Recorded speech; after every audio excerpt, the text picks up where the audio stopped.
So my name is James. I'm the co-owner of Lighthouse. We're a lead generation agency working with B2B businesses. And in this video, I want to go over our step-by-step of how I write cold email copy. This is going to be the first of a series of videos I'm going to post here to LinkedIn. I'm going to try and make them really, really short, as short as I can. If you have any questions or want to know any more information, feel free to shoot me a comment or a DM, and I'll do my best to sort of answer your questions. So jumping straight into it, first of all, what do you need? You want case studies, and this is the bare minimum, like the more the better, but at the very least, you need your case studies or your relevant results.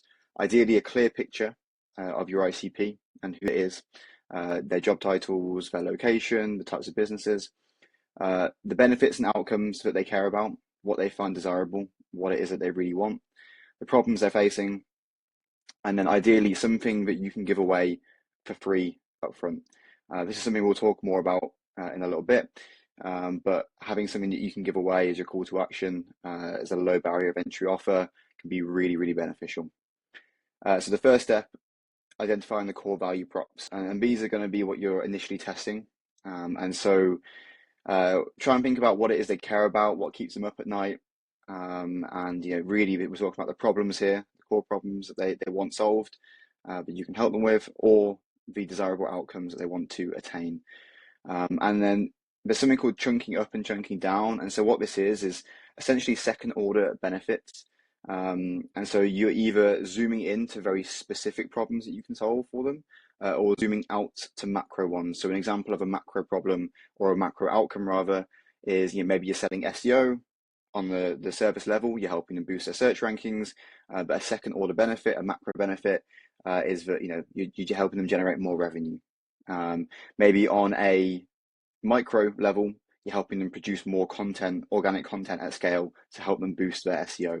And so you want to chunk up and chunk down and sort of test those.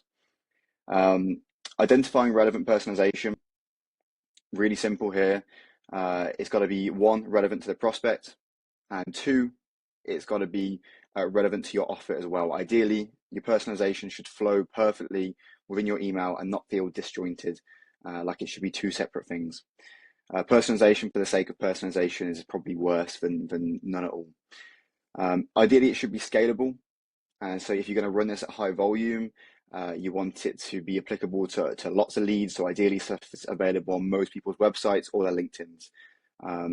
There are certain personalizations and triggers you can do that uses a variety of different softwares, and that can be better, but oftentimes it leads to a smaller TAM. And so if you want it to be scalable, especially if you're just starting out, it's your first campaign, you want it to be simple and easy to test, you want stuff that can be found on their website ideally. Front end offer. So this really is just about getting the barrier of entry as low as you possibly can.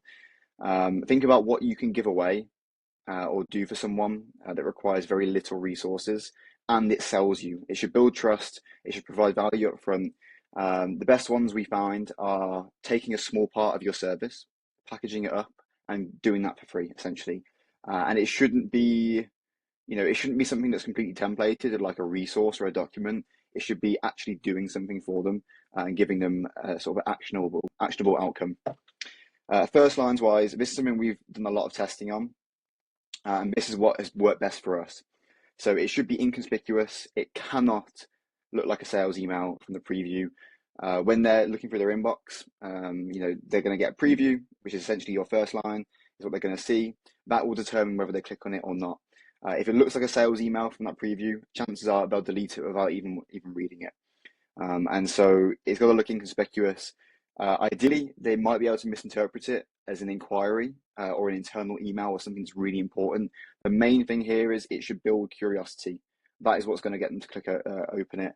But at the same time, you don't want it to be misleading. And so it's kind of a fine line and a tightrope.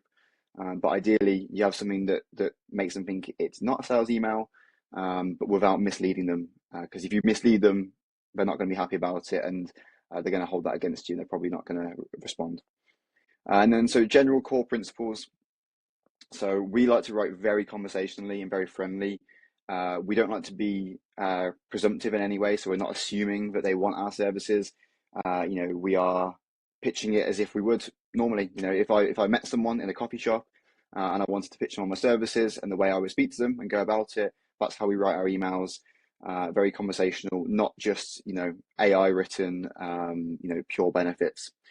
We like to go short. So if you're emailing Outlook inboxes, it needs to be shorter ideally, so 40 words max for those. If it's not Outlook that you're emailing to, so Google, SMTP, 70 words max. Sometimes we'll go a little bit longer, but general rule of thumb is the shorter the better, as long as you're keeping the sort of tone of the email intact and everything within it that you possibly can.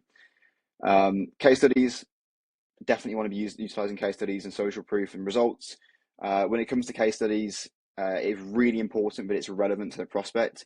If it's about a business that's not the same as theirs, you're better off not using it at all.